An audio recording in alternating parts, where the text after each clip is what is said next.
ದರ್ಶನ್ ಗ್ಯಾಂಗ್ನಿಂದ ರೇಣುಕಾಸ್ವಾಮಿ ಹತ್ಯೆ ಆಗಿರುವಂತ ಪ್ರಕರಣಕ್ಕೆ ಸಂಬಂಧಪಟ್ಟಂತೆ ಪ್ರಕರಣದ A4 ಆರೋಪಿ ಆಗಿರುವಂತ ರಾಘವೇಂದ್ರ ಪತ್ನಿ ಸಹನಾ ಪ್ರತಿಕ್ರಿಯೆಯನ್ನು ಕೊಟ್ಟಿದ್ದಾರೆ. ಕೊಲೆ ಬಗ್ಗೆ ನನ್ನ ಪತಿ ರಾಘವೇಂದ್ರ ನನ್ನ ಬಳಿ ಹೇಳಿಲ್ಲ. ನಮ್ಮ ಮೇಲಿನ ಕಳ್ಳತನ ಆರೋಪವೂ ಕೂಡ ಸುಳ್ಳು. ಯಾವಾಗ ರಾಘವೇಂದ್ರ ಅರೆಸ್ಟ್ ಆದಂತ ಸಂದರ್ಭದಲ್ಲಿ ಸ್ಥಳ ಮಹಾಜರನ್ನ ಮಾಡಲಾಗುತ್ತೆ. ಈ ಟೈಮ್ನಲ್ಲಿ ಸಹನಾ ಮೇಲೂ ಕೂಡ ಅವರ ಮನೆ ಪಕ್ಕದವ್ರು ಯಾರೋ ಒಬ್ರು ಆರೋಪ ಮಾಡಿದ್ರು, ಇವರು ನಮ್ಮನೇಲಿ ಇದ್ದಿದ್ದಂಥ ಚಿನ್ನದ ಸರವನ್ನ ಕದ್ದಿದ್ರು ಅಂತ ಆರೋಪ ಮಾಡಿದ್ರು. ಅದರ ಬಗ್ಗೆನೂ ಕೂಡ ಅವರು ಪ್ರತಿಕ್ರಿಯೆ ಕೊಟ್ಟಿದ್ದಾರೆ. ನಮ್ಮ ಮೇಲಿನ ಕಳ್ಳತನ ಆರೋಪವೂ ಕೂಡ ಸುಳ್ಳು ಅಂತ. ಮನೆಯಲ್ಲಿ 10 ಲಕ್ಷ ಹಣ ಸಿಕ್ಕಿದೆ ಅಂತಿದ್ದಾರೆ. ಆದರೆ ನಮ್ಮ ಮನೆಯಲ್ಲಿ ರೇಷನ್ ಸಹ ಇಲ್ಲ. ನನ್ನ ಪತಿ ಮಾಡಿದ್ದು ತಪ್ಪು, ಶಿಕ್ಷೆ ಆಗಲಿ. ದರ್ಶನ್ ಈ ಕೃತ್ಯ ಎಸಗಿದ್ದು ನಿಜಕ್ಕೂ ತಪ್ಪು. A4 ಆರೋಪಿ ರಾಘವೇಂದ್ರ ಪತ್ನಿ ಸಹನಾ ಹೇಳಿಕೆಯನ್ನ ಕೊಟ್ಟಿದ್ದಾರೆ.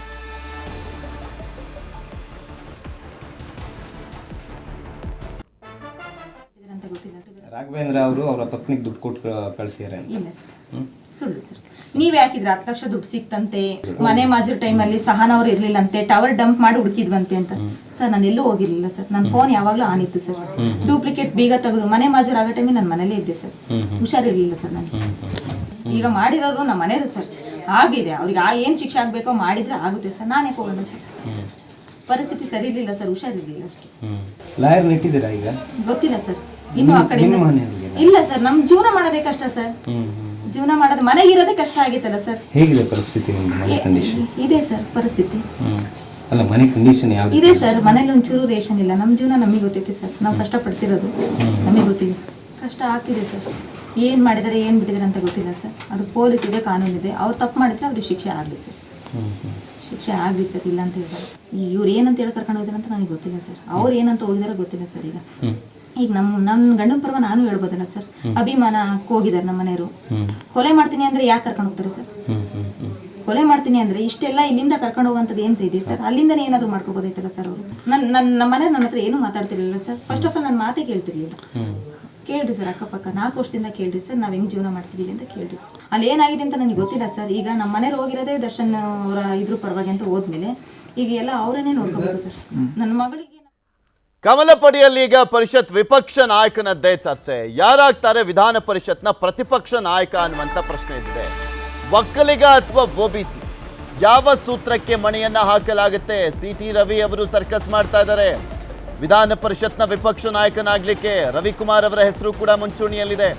ಒಕ್ಕಲಿಗ ಕೋಟಾದಡಿಯಲ್ಲಿ CT ರವಿ ಪ್ರಯತ್ನವನ್ನ ಮಾಡ್ತಾ ಇರುವಂಥದ್ದು. ಮತ್ತು ಒಂದ್ ಕಡೆ OBC ಮನ್ನಣೆಗೆ ಕೂಗು ಕೂಡ ಎದ್ದಿದೆ. OBC ಪರಿಗಣನೆ ಆದ್ರೆ ರವಿಕುಮಾರ್ ಆಯ್ಕೆ ಖಚಿತ ಅಂತ ಹೇಳಲಾಗ್ತಾ ಇರುವಂಥದ್ದು. BSY ಆಪ್ತ ವಲಯದಲ್ಲಿದ್ದಾರೆ ರವಿಕುಮಾರ್ ಅವರು. RSS ಹಿನ್ನೆಲೆ ಪಕ್ಷದ ಸಂಘಟನೆಯಲ್ಲೂ ಕೂಡ ರವಿಕುಮಾರ್ ಅವರು ಯಾವಾಗಲೂ ಮುನ್ನಡೆಯಲ್ಲಿ ಇರುವಂಥದ್ದು. ಯಾರಿಗೆ ಕಂಪೇರ್ ಮಾಡಿದ್ರು ಕೂಡ ರವಿಕುಮಾರ್ ಅವರಿಗೆ ಸಾಟಿ ಇಲ್ಲ ಅನ್ನುವಂಥದ್ದನ್ನು ಹೇಳಲಾಗುತ್ತೆ. ಈಗ ಸದ್ಯಕ್ಕೆ ವಿಧಾನ ಪರಿಷತ್ನಲ್ಲಿ ಇರುವಂಥವ್ರನ್ನ ಗಮನಿಸೋದಾದ್ರೆ CT ರವಿ ಅವರ ಹೆಸರು ಕೂಡ ಕೇಳಿ ಬರ್ತಾ ಇದೆ. ಆದರೆ ಆಲ್ಮೋಸ್ಟ್ CT ರವಿ ಅವರ ಹೆಸರನ್ನು ಎಷ್ಟು ಮಟ್ಟಿಗೆ ಕನ್ಸಿಡರ್ ಮಾಡ್ತಾರೋ ಗೊತ್ತಿಲ್ಲ. ಬಿಕಾಸ್ ವಿಧಾನಸಭೆಯ ವಿರೋಧ ಪಕ್ಷ ನಾಯಕರು R ಅಶೋಕ್ ಅವರಿದ್ದಾರೆ.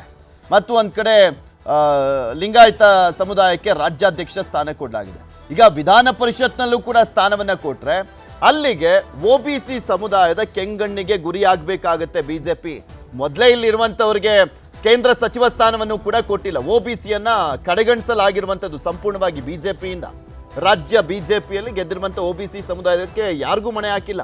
1-2 ಬ್ರಾಹ್ಮಣರು ಕೇಂದ್ರ ಸಚಿವರಾಗಿದ್ದಾರೆ. ಮತ್ತೊಬ್ಬರಿಗೆ ಲಿಂಗಾಯತ ಕೋಟಾದಡಿಯಲ್ಲಿ ಒಬ್ಬರಿಗೆ ಕೇಂದ್ರ ಸಚಿವರನ್ನಾಗಿ ಮಾಡಲಾಗಿದೆ. ಅದು ರಾಜ್ಯ ಸಚಿವ ಖಾತೆಯನ್ನು ಕೊಡಲಾಗಿರುವಂಥದ್ದು ಸೋಮಣ್ಣ ಅವರಿಗೆ. 2 ಒಕ್ಕಲಿಗರಿಗೆ ಕೇಂದ್ರ ಸಚಿವ ಸ್ಥಾನ ಕೊಡಲಾಗಿದೆ.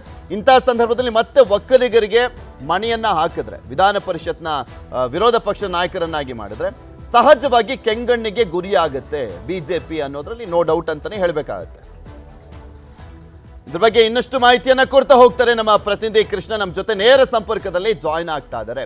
ಕೃಷ್ಣ, ಆಲ್ಮೋಸ್ಟ್ ರಾಜ್ಯ ಬಿಜೆಪಿ OBC ಸಮುದಾಯವನ್ನ, ಹಾಗೆ ಕೇಂದ್ರ ಬಿಜೆಪಿ ಕೂಡ ಇಲ್ಲಿರುವಂತ OBC ಸಂಸದರನ್ನ ಕಡೆಗಣಿಸಿರುವಂತದನ್ನ ನೋಡ್ತಾ ಇದ್ವಿ. ಈಗ ಆಲ್ರೆಡಿ ವಿಧಾನಸಭೆಯ ವಿರೋಧ ಪಕ್ಷ ನಾಯಕರು R ಅಶೋಕ್ ಅವರು ಆಗಿರುವಂತದ್ದು. ಇನ್ನೊಂದ್ ಕಡೆ ಲಿಂಗಾಯತ ಸಮುದಾಯಕ್ಕೆ ರಾಜ್ಯಾಧ್ಯಕ್ಷ ಸ್ಥಾನವನ್ನ ಕೊಡಲಾಗಿದೆ. ಈಗ ಮತ್ತೊಮ್ಮೆ CT ರವಿಗೆ ಮಣೆ ಹಾಕುವಂತ ಸಾಧ್ಯತೆ ಎಷ್ಟು ಮಟ್ಟಿಗಿದೆ? ಹಾಗೆ ರವಿಕುಮಾರ್ ಅವರಿಗೆ ಮಣೆ ಹಾಕುವಂತ ಸಾಧ್ಯತೆ ಎಷ್ಟು ಮಟ್ಟಿಗಿದೆ? ಹಾಗೆ ಚಲವಾದಿ ನಾರಾಯಣ ಸ್ವಾಮಿ ಅವರ ಹೆಸರು ಕೂಡ ಕೇಳಿ ಬರ್ತಾ ಇದೆಯಲ್ಲ?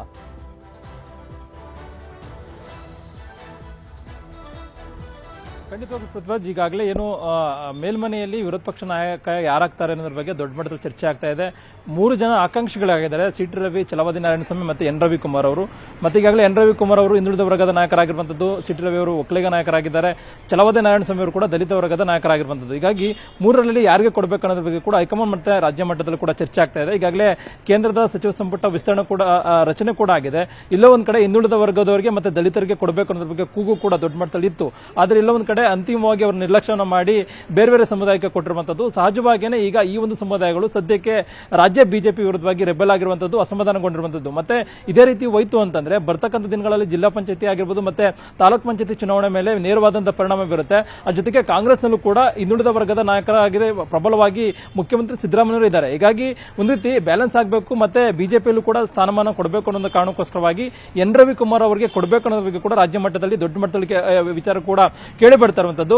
ಅಂತಿಮವಾಗಿ ಎನ್ ರವಿಕುಮಾರ್ ಅವರೇ ಹಿಂದುಳಿದ ವರ್ಗದ ನಾಯಕರಾಗಿ ವಿರೋಧ ಪಕ್ಷದ ನಾಯಕರಾಗಿ ಆಯ್ಕೆ ಆಗ್ತಾರೆ ಅನ್ನೋದ್ರ ಬಗ್ಗೆ ಕೂಡ ಈಗಾಗಲೇ ದೊಡ್ಡ ಮಟ್ಟದಲ್ಲಿ ಹೆಚ್ಚು ಕೂಡ ಕೇಳಿ ಬರ್ತಾ ಇರುವಂತದ್ದು. ಆದ್ರೆ ಸಿ.ಟಿ. ರವಿ ಅವರು ಕೂಡ ಈಗ ತಾನೇ MLC ಆಗಿದ್ದಾರೆ. ಅವರಿಗೆ ಒಂದು ರೀತಿ ಮೇಲ್ಮನೆಯಲ್ಲಿ ವಿರೋಧ ಪಕ್ಷ ನಾಯಕರ ಆಕಾಂಕ್ಷಿ ಆಗಿದ್ರು ಕೂಡ ಸದ್ಯಕ್ಕೆ ಅವರಿಗೆ ಕೊಡ್ತಾರೆ, ಸದ್ಯಕ್ಕೆ ಕೊಡೋದು ಡೌಟ್ ಅನ್ನೋದ್ರ ಬಗ್ಗೆ ಕೂಡ ಹೇಳಲಾಗ್ತದೆ. ಯಾಕಂದ್ರೆ ಈಗಾಗಲೇ ಕೆಳಮನೆಯಲ್ಲಿ ಒಕ್ಕಲಿಗ ನಾಯಕರಾಗಿ ಆರ್ ಅಶೋಕ್ ಅವರು ಇರುವಂತದ್ದು, ಈಗಾಗಲೇ ವಿರೋಧ ಪಕ್ಷದ ವಿಧಾನಸಭೆ ವಿರೋಧ ಪಕ್ಷದ ನಾಯಕರಾಗಿ ಆರ್ ಅಶೋಕ್ ಇರುವಂತಕ್ಕಂಥ ಸಂದರ್ಭದಲ್ಲಿ ಮೇಲ್ಮನೆಯಲ್ಲೂ ಕೂಡ ಒಕ್ಕಲಿಗರಿಗೆ ಕೊಡೋದಿಲ್ಲ ಅನ್ನೋದ್ರ ಬಗ್ಗೆ ಕೂಡ ಮಾತುಗಳು ಕೇಳಿ ಬರ್ತಾ ಇರುವಂತದ್ದು. ಹೀಗಾಗಿ ಈ ಹಿಂದಿನ ದಿನಗಳಿಂದನೂ ಕೂಡ ಒಂದಷ್ಟು ಕೂಡ ನಡೆದಿರುವಂತದ್ದು ಬೆಳವಣಿಗೆಗಳಲ್ಲಿ ಪ್ರಮುಖವಾಗಿ ಮೇಲ್ಮನೆಯಲ್ಲೂ ಕೂಡ ವಿರೋಧ ಪಕ್ಷ ನಾಯಕರಾಗಿರುವಂತದ್ದು ಮತ್ತೆ ಕೆಳಮನೆಯಲ್ಲೂ ಕೂಡ ವಿರೋಧ ಪಕ್ಷ ನಾಯಕರಾಗಿರುವಂತದ್ದು ಒಂದಷ್ಟು ಬಾರಿ ನಡೆದಿದೆ ಅನ್ನೋದ್ರ ಬಗ್ಗೆ ಕೂಡ ಹೇಳಲಾಗ್ತದೆ. ಹೀಗಾಗಿ ಆ ಒಂದು ಲೆಕ್ಕಾಚಾರದ ಆಧಾರದ ಮೇಲೆ ಸಿ.ಟಿ. ರವಿ ಅವರನ್ನು ಕೂಡ ಮಾಡಬಹುದು ಅನ್ನೋದ್ರ ಬಗ್ಗೆ ಕೂಡ ಹೇಳಲಾಗ್ತಾ ಇದೆ. ಆದ್ರೆ ಸದ್ಯಕ್ಕೆ ಈಗ ಹಿಂದುಳಿದ ಮತ್ತೆ ದಲಿತ ಸಮುದಾಯಗಳಿಗೆ ಎಲ್ಲೋ ಒಂದು ಕಡೆಗೆ ಬಿಜೆಪಿಯಿಂದ ಒಂದು ರೀತಿ ನಿರ್ಲಕ್ಷ್ಯವನ್ನ ತೋರಲಾಗಿದೆ ಅನ್ನೋ ಒಂದು ಕಾರಣಕ್ಕೋಸ್ಕರವಾಗಿ ಆ ಒಂದು ನಿರ್ಲಕ್ಷ್ಯವನ್ನ ಸರಿದೂಗಿಸುವಂತ ನಿಟ್ಟಿನಲ್ಲಿ ಮುಖ್ಯವಾಗಿ ವಿರೋಧ ಪಕ್ಷದ ನಾಯಕರಾಗಿ ಎನ್ ರವಿಕುಮಾರ್ ಅವರು ಮತ್ತೆ ಮುಖ್ಯ ಸಚೇತಕರಾಗಿ ಛಲವಾದಿ ನಾರಾಯಣಸ್ವಾಮಿ ಅವರ ನೇಮಕವನ್ನ ಮಾಡಬಹುದು ಸದ್ಯದ ಮಟ್ಟಿಗೆ ಅನ್ನೋದು ಕೂಡ ಹೇಳಲಾಗ್ತಾ ಇದೆ. ಮತ್ತೆ ಎರಡು ಮೂರು ವರ್ಷಗಳ ಬಳಿಕವಾಗಿ ಏನು ವಿಧಾನಸಭೆ ಚುನಾವಣೆ ಬರುತ್ತಲ್ಲ ಆ ಸಂದರ್ಭದಲ್ಲಿ ಇಲ್ಲೊಂದು ಕಡೆ ಆರ್ ಅಶೋಕ್ ಅವರನ್ನ ಬದಲಾವಣೆ ಮಾಡಿ ಆ ಜಾಗಕ್ಕೆ ಏನು ಲಿಂಗಾಯತರನ್ನ ಕೂರಿಸುವಂತದ್ದು ಮತ್ತೆ ಮೇಲ್ಮನೆಯಲ್ಲಿ ಸಿ.ಟಿ. ರವಿಗೆ ಅವಕಾಶ ಮಾಡಿಕೊಡುವಂತದ್ದು, ಹೀಗೆ ಒಂದಷ್ಟು ಚರ್ಚೆ ಕೂಡ ನಡೀತಿರುವಂತದ್ದು. ಪೃಥ್ವಿರಾಜ್, ಓಕೆ, ಧನ್ಯವಾದ ಕೃಷ್ಣ ನಿಮ್ಮೆಲ್ಲ ಮಾಹಿತಿಗಾಗಿ. ಕನ್ನಡಿಗರ ಮೆಚ್ಚಿನ ನಿಮ್ಮ ನ್ಯೂಸ್ 18 ಕನ್ನಡ ಈಗ ವಾಟ್ಸ್ಆಪ್ನಲ್ಲಿಯೂ ಲಭ್ಯ. ಕರ್ನಾಟಕ ಮತ್ತು ದೇಶ ವಿದೇಶದ 360 ಡಿಗ್ರಿ ಸುದ್ದಿ ವಿವರವನ್ನ ನೀವು ನಿಮ್ಮ ಕೈ ಬೆರಳುಗಳಲ್ಲಿಯೇ ಪಡೆಯೋದಿಕ್ಕೆ ಈ QR ಕೋಡ್ ಅನ್ನ ಸ್ಕ್ಯಾನ್ ಮಾಡಿ. ನಮ್ಮ ಚಾನೆಲ್ ಅನ್ನ ಫಾಲೋ ಮಾಡಿ, ನೋಟಿಫಿಕೇಶನ್ ಆನ್ ಮಾಡಿ.